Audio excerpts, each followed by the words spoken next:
opensound.com.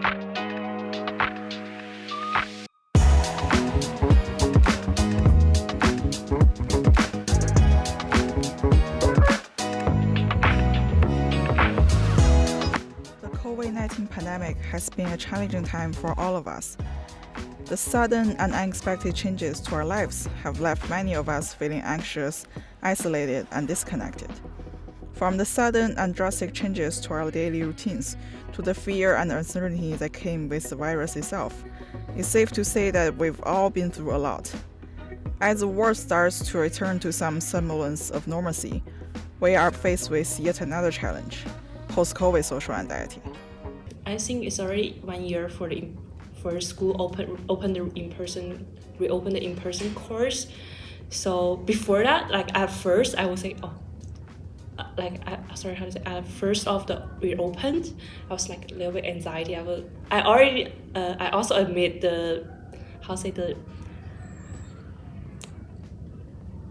I forgot the word, just like disagree with the reopen the in-person at that time. They have like a After 2 years of social distancing, mask wearing, and isolation, it's understandable that many people are feeling anxious about socializing again. For some, it may feel like they've forgotten how to socialize altogether. The fear of getting sick or infecting others, combined with the lingering effects of the pandemic on our mental health, can make it difficult to step out and re-engage with the world around us. I think I noticed that I was like not really agreeing to go out with people that much, and like I think I've been trying to actually physically like agree more to just make a change, because I was like, I feel like the feelings of anxiety with COVID will probably never really go away. We are at the point in time when social activities are back to normal for a year. A lot of people are functioning as if life is back to the way it was. However, mentally, a lot of us are still not ready to go back to the level of social interactions and collaborations. We are still used to being on our own when it comes to social life and schoolwork because it's easier, secure, and less stressful. I do not intend to make everyone all go outside and socialize over this video, but it may be worth it to provoke people into starting thinking about and slowly achieving it over time. So, what are some of the symptoms of anxiety? Before we go into them, I just want to say that everyone's symptoms are slightly different because everyone's bodies are different. And the symptoms can range on a continuum from really mild to absolutely terrifying. Now, anxiety is not about one or two individual symptoms, it's about clusters of symptoms and the impact that the symptoms have on our everyday functioning. So, what are some of these symptoms of anxiety? Excessive fear, unrealistic worry, racing heart, sweating, shaking, blushing, feeling of dread, a sense of impending doom, fear of negative evaluation, as I mentioned before, having your mind go blank, wanting to escape and run away, avoiding things or places. Now, there are some other clusters of symptoms. For example, this cluster is related to panic, where people can get feelings of choking, chest pain, or discomfort to the extent sometimes people can feel like they're actually having a heart attack. Tingling, derealization or depersonalization, where you feel kind of disconnected from the rest of the world and what's going on, a fear of losing control, a fear you're dying or going mad. Then there's generalized anxiety disorder, which includes feelings of being on edge, restless, just being really easy fatigued, difficulty concentrating, having muscle tension, which can increase aches and pains, sleep disturbance, and irritability. It's important to remember that we are not alone in these feelings.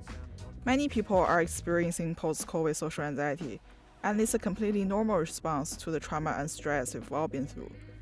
It's okay to take things slow and to give ourselves permission to feel uncomfortable at first.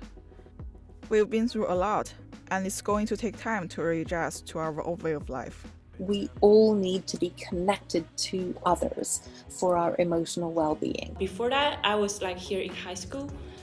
We all do like in-person team working or something in high school, but like going to the university, college, like they due to the lockdown, so I don't have any chance to meet my classmate or something. So I don't have any chance like to face-to-face co-op.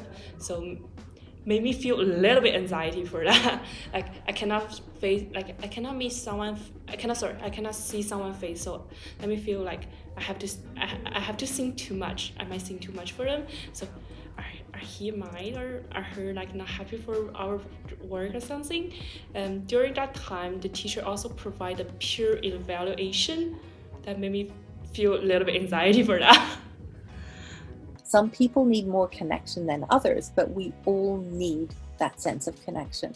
Fortunately, there are things we can do to ease our transition back into socializing. Starting small by meeting up with trusted friends or family in a familiar environment, like campus or a local park, can help build confidence and reduce anxiety. Practicing mindfulness and deep breathing techniques can also help calm our nerves and bring us back to the present moment.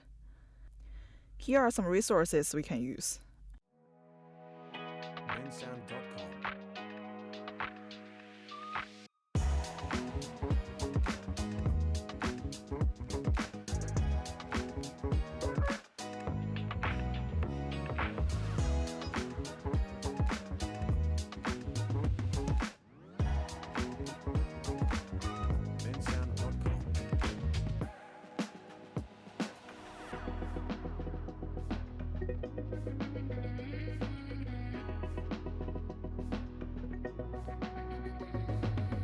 Remember, we've all been through a lot, and it's okay to take things slow. But now is the time to think about change and re-embrace social interactions. The more we practice socializing again, the easier it will become, and the rewards of connection and belonging are worth it. Yes, okay. I should probably socialize because I feel great afterwards. It's just like the anxiety beforehand.